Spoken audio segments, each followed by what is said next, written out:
everyone. Thanks for joining. I'm going to reintroduce myself. My name is Nora. I'm a customer success manager at Felt. And today I'm going to share more about how Felt has been used for advocacy groups and in issues of like civil projects and things like that. I want to first take a poll quickly in the chat. Let me know in the chat, yes or no, whether you've heard of HEAP before. There's no right or wrong answer. No. Or Okay. felt. Sorry, what was that? Oh, I said felt or heap. Oh, I'm sorry, Felt. Oh no. Whether you've heard of Felt before, yes or no? Great. Sorry about that. Heard of it? Yep. Okay, great. It's okay if you have not heard of Felt before. That's all good. What is Felt? Felt is the first accessible tool for map makers of all backgrounds. So what we're focused on at Felt is whether you're a seasoned GIS, geographical mapping person, or whether you're just a person who has data that you want to display on a map, we're the tool for you. And there's three kind of pillars that you can think about that we're focused on when it comes to making mapping accessible for anyone. The first thing is that we're a completely browser-based solution. So you can make and share maps in the browser. And sharing those maps is just a matter of copying and sharing a link. The second thing that we're focused on is making mapping tools intuitive and easy to use. So you can get started quickly and it doesn't take you a ton of training to jump in and start creating a map. And the third thing, which I think is maybe the most important as it relates to your mission, is bringing maps to everyone by bringing everyone into the map.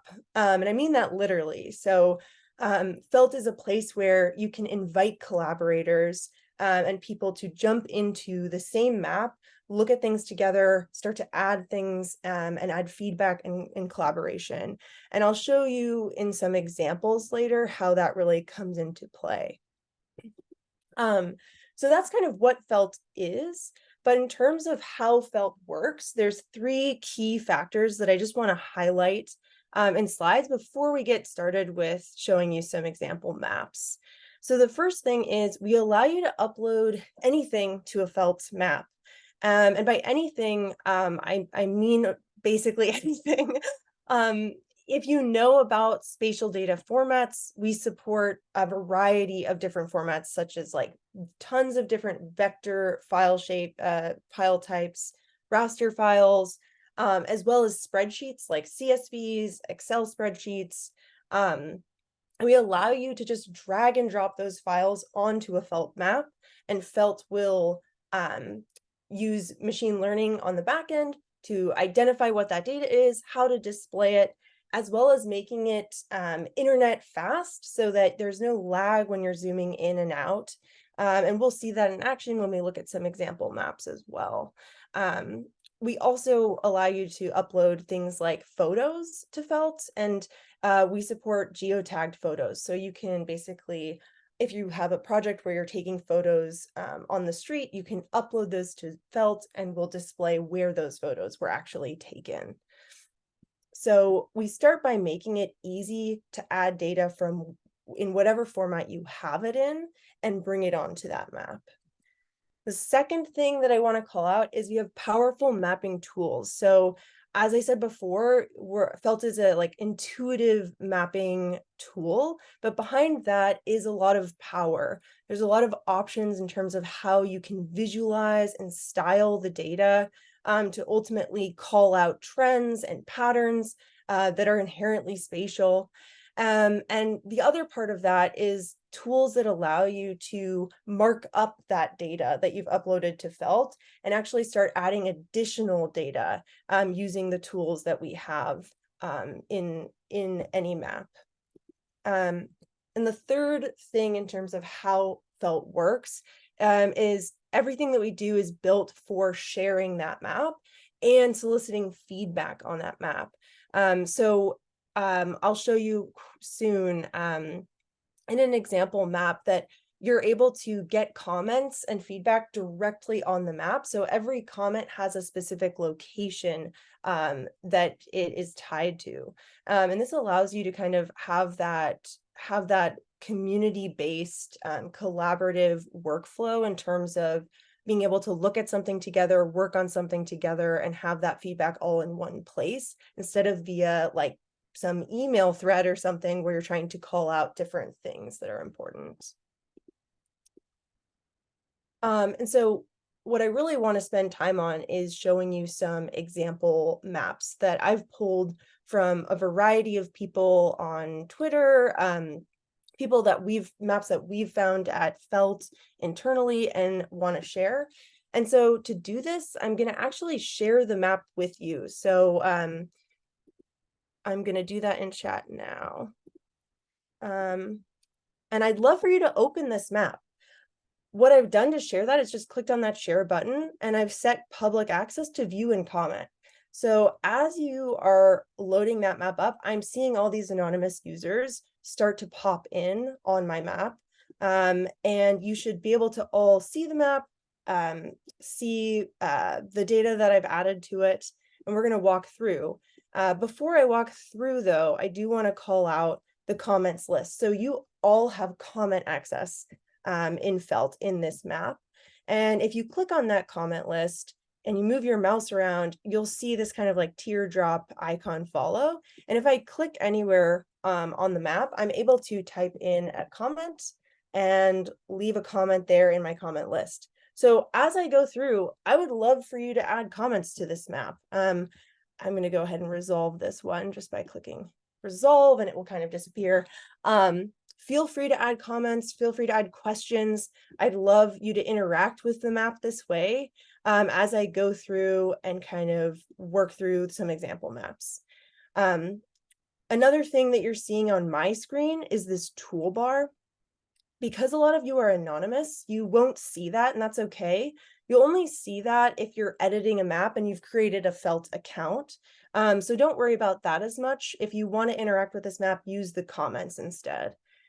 And as a viewer, follow along just by double clicking on this legend. So we're going to start with the top, the Oakland example. You can double click on that and you should be taken right to this view where I've added the information about the first map we're going to talk about.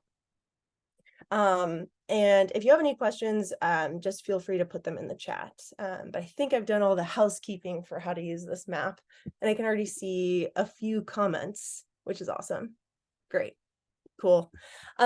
So one example that I want to start with is from the Traffic Violence Rapid Response organization in Oakland.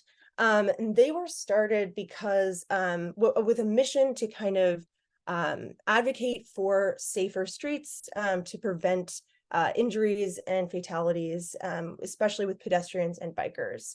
And we actually did a case study with them because their map was so powerful. There's one person who was responsible for making this map, Brian, was able to not only visualize the data from different sources, and let me open that map just by clicking on that link there, which you should be able to do that on your end as well. So if I open that map, what we're seeing is the map that Brian created with his team. And we're seeing a bunch of layers here that he's added. And he used this map and presented it to his local council to basically advocate for change and some interventions that they wanted to push forward. So we're seeing data that he pulled from crashes, bike plans. He also pulled data from our layer library, which I can get into later, but we have some data that's available that you can use on any map. So this came together from a series of different data sources, different formats. There was a CSV that got uploaded to this just by being dragged and dropped onto the map. And they also ended up embedding the map into their actual website. So if we go to that organization's website, they were able to put that on their website, just to increase the visibility of the data and the impact and kind of drive behind their mission. So we've seen maps being used for this before, and the two call outs here are just the fact that data from different sources was finally tied together, and it was able to be presented to a larger audience and embedded on their website. If we now move over to Houston, you can just double click on that Houston in Action. Houston in Action is an organization focused, in this case, on voter registration. And they were working with Evan, who was trying to coordinate with a ton of different organizations efforts on voter registration. So if we open up this map, what we're seeing is sort of an anonymized version of the app. So it's the map, sorry. So it's sort of been changed in that names have been removed and certain things have been removed. So it could be shared with a wider audience here. But how this was used, I mean, there was 40 different representatives all in this felt map at once. And they were laying out their different areas of their focus. So they were able to see which areas there was inherent overlap in and which areas there was no overlap in, so that they could coordinate their efforts and their outreach. And this was done in a feedback session live with the entire team. And it was able to, they were able to kind of bring together people from different organizations to kind of form a larger strategy and make sure that they were coordinating all their efforts. So this is kind of the anonymized version of that map and the end result from all of that collaboration. And these different colors could be different areas and different groups that were focused on each of these focus areas. One other thing we're seeing is these red areas are all census tracts in the US. So they were basically using our clip tool. They were selected on the map and then pulled out to be actual boundaries that you can view on the map. And if we move away from the US, there was this one map I found through Twitter, and there was it's a coalition around Chagas disease. And what they did was, with their data, they shared this over Twitter. They wanted to share incidents or areas in Colombia that were with the highest rate of incidences of Chagas disease. So it was a way to track, and this map in particular, instead of points or areas, this is what we'd call a choropleth map, where darker areas are areas that are more impacted, whereas lighter areas are areas that are less impacted. So really easily, we're able to see where to prioritize or where the issue is happening. And this is one of those examples where data is inherently spatial and you can pull out trends when you see it on a map. So being able to visualize this data is very powerful for visibility of where the issue is taking place and where to send help. So if we hide certain areas, we can see a different layer showing the data in a different way, maybe a different set of data. And we're able to turn these layers on and off by seeing maybe incident rate versus number of incident or cases. So this is a really good example of using a choropleth map. And again, this was shared over Twitter. And then if we move to London, this was also shared via Twitter. This person is leading Cities Clean in the UK, and he wanted to map levels of nitrogen dioxide for like a clean air effort. And so with this map, we're able to see all of the levels from different sensors in the city. One thing that is interesting about this is, like, I want to call attention to the way the legend is being used, whereas this is sort of a place to kind of educate people who land on this map. Not only are we seeing, clearly darker areas we would imagine are worse, we can also read more information on the health impacts here. So it's a way to not only show the data and visualize it, it's also an opportunity to educate people about why it's important, and add some additional context there. And this is currently showing 2021, but we can see in 2022, if I want to turn that layer on, I'm able to sort of do a quick comparison of changes that have been made between years as well.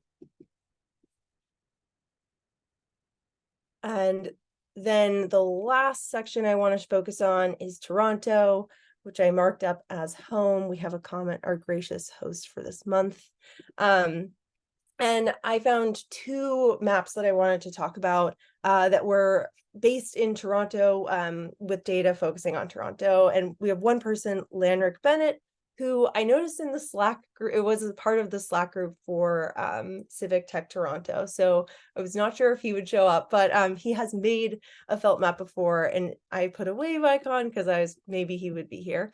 But we also found this through Twitter, and I'll open his map here. And it was focused on showing bike routes, and actually a bunch of different data sources here. One thing that is really interesting is the use of notes. So not only are we seeing data, but we're also seeing like annotations marking up the data with notes and questions even, that kind of invite the viewer to start thinking about solutions to these questions and to these trends and the routes that we're seeing. So what we're looking at here is the 14th ward. We also have data on elementary schools, some parking, drinking places in parks, secondary schools. What's also been added here is bike lanes, and buildings. Buildings came directly from felt, so that was in our layer library, and that just got added onto the map for that building footprint, that if I zoom in really quickly, I can see kind of the building footprint at every scale level. But as I go through, I'm able to kind of navigate through and see this comment ties to this like yellow route. I can see the length of that route as well. So for every route, you can also calculate distances, and these routes were generated in felt themselves. So we're able to kind of work through the map, look at each color-coded route, and kind of understand what the map maker wanted us to pay attention to. Yeah, so this is a great example of how you can use annotations to not only show the data, and create those routes that were created in felt, but also add additional context and start to generate some ideas on top of that. And the last example is also in Toronto, and it was from Simon, who's Redesign All on Twitter or X. And for Toronto bike closures, this is a simpler map, right? There's only one layer of data, just bicycle lanes. This actually comes from felt's data layer library as well. So this was just added in, but one thing that I want to call attention to is these red areas here. So if I click on any one of these like red portions, we're seeing that these are bike lane closures. So not only am I seeing the bike lanes, but I'm seeing clearly where the bike lanes have been closed off. And on top of that, I'm also seeing comments. So it looks like there was a comment 25 minutes ago, and maybe it was one of you, I don't know, but we can see there's people interacting with this map and informing the map maker that of new closures that should be added to the map and updated.